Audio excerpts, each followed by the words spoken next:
श्रावण मास का चौथा व अंतिम सोमवार होने के कारण आज सुबह से ही शिव मंदिरों में भक्तों का तांता लगा हुआ है। उज्जैन के महाकालेश्वर मंदिर में दर्शन के लिए श्रद्धालु देर रात से कतार में लगे हुए हैं। 2:30 पर महाकाल मंदिर के पट खोले गए, फिर बाबा महाकाल की भस्म आरती शुरू हुई और जिसके बाद में हजारों श्रद्धालुओं ने बाबा के दर्शन का लाभ लिया। श्रावण मास में भगवान भोलेनाथ का सबसे प्रिय माना जाता है और मान्यता है कि श्रावण माह में शिव आराधना करने से सभी कष्टों से तुरंत मुक्ति मिलती है। श्रावण के अंतिम सोमवार के दिन आज बाबा महाकालेश्वर मंदिर में बाबा महाकाल की विशेष भस्म आरती की गई। भस्म आरती के पहले बाबा को जल से नहलाकर महापंचामृत अभिषेक किया गया, जिसमें दूध, दही, घी, शहद व फलों के रस से अभिषेक हुआ, जिसके साथ में अभिषेक के बाद भांग और चंदन से भोलेनाथ का आकर्षक श्रृंगार किया गया और भगवान को वस्त्र धारण कराए गए। उसके बाद में बाबा को भस्मी चढ़ाई गई। साथ ही में यहाँ पर भस्मीभूत होने के बाद में झांझ, मंजीरे, ढोल, नगाड़े और शंखनाद के साथ में बाबा की भस्म आरती की गई। भक्त आज के दिन का विशेष इंतजार करते हैं, इसलिए महाकाल के दरबार में सुबह से ही उत्साह और आनंद का माहौल है। जहां पर श्रावण भादो मास में सोमवार को बाबा महाकाल की सवारी निकाले जाने की भी परंपरा है, इसलिए आज शाम को बाबा की सवारी भी निकाली जाएगी। मान्यता है कि अपनी प्रजा का हाल जानने के लिए सवारी के रूप में राजा महाकाल नगर भ्रमण पर निकलते हैं और यहाँ पर बाबा की सवारी के दर्शन के लिए बड़ी संख्या में श्रद्धालु सड़कों के किनारे घंटों इंतजार करते नजर आते हैं और महाकाल की एक झलक पाकर अपने आप को धन्य मानते हैं। ये कोई किसी का पुण्य फलित होता है जब सावन में महाकाल के दर्शन हो, और पुण्य फलित होता है कि सोमवार में सुबह ही सुबह भस्म आरती में दर्शन हो, और पुण्य फलित होता है कि एकादशी हो।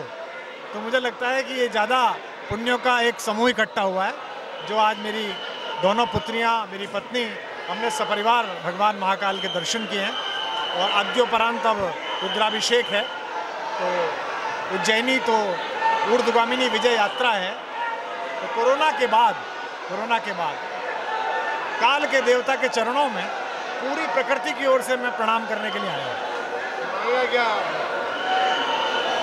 जिन्हें सब पता है कि किसको क्या चाहिए, उनसे भी मांगा जाए तो ये पिता के प्रति अपराध हो जाएगा।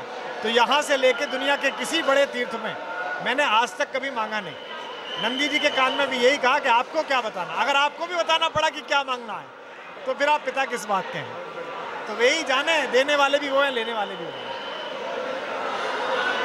आज हम सावन के चौथे सोमवार में सावन दर्शन करने आए हैं। यहाँ पे बहुत ही अच्छा लगा, बहुत ही भीड़ थी, बट तभी दर्शन बहुत अच्छे से हो गए। उनका शिवलिंग देख के, मतलब उनकी लाल आंखें देख के, तो मतलब अभी भी वो मतलब फ़ोटो हमारे दिमाग से जा ही नहीं रही है। मतलब उनकी जो रूप आरती के टाइम जो उनका वो आया, मतलब जो उनका रूप आया, आंखें लाल एकदम, वो अभी तक मेरी आंखों से मतलब वो बस गई हैं। मतलब बहुत ही ज़्यादा अच्छा लगा वहाँ पे।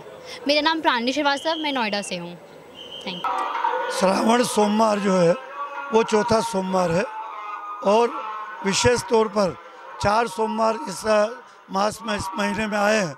आज उसका अंतिम सोमवार है और इस कारण से विशेष तौर पर भगवान महाकालेश्वर की पूजा अर्चना भस्म आरती में की गई।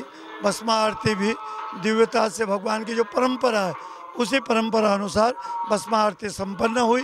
भक्तों ने उसका दर्शन लाभ लिया। आज उत्साह अधिक है क्योंकि ये श्रावण मास आज अंतिम एक तरह से है। वैसे रक्षाबंधन के दिन ही श्रावण का समापन है, लेकिन सोमवार का समापन आज हो रहा है। इस कारण से भक्तों में विशेष उत्साह और उमंग है। सावन की चौथी सवारी भी है, किस प्रकार से बाबा भक्तों को दर्शन देंगे? भगवान के महाकाल के श्रावण सोमवार की चौथी सवारी है। इसमें 4 मुखारबिंद निकलेंगे और पहली पालकी होगी, दूसरे गरुड़ जी होंगे, तीसरे नंदी होंगे और चौथे हाथी पर भगवान विराजित रहेंगे। ये सभी मुखारबिंद भगवान महाकालेश्वर के स्वरूप ही हैं, जिन्हें शहर के अंदर जब ले जाया जाता है दर्शन के लिए तो ये भ्रमण करते हैं।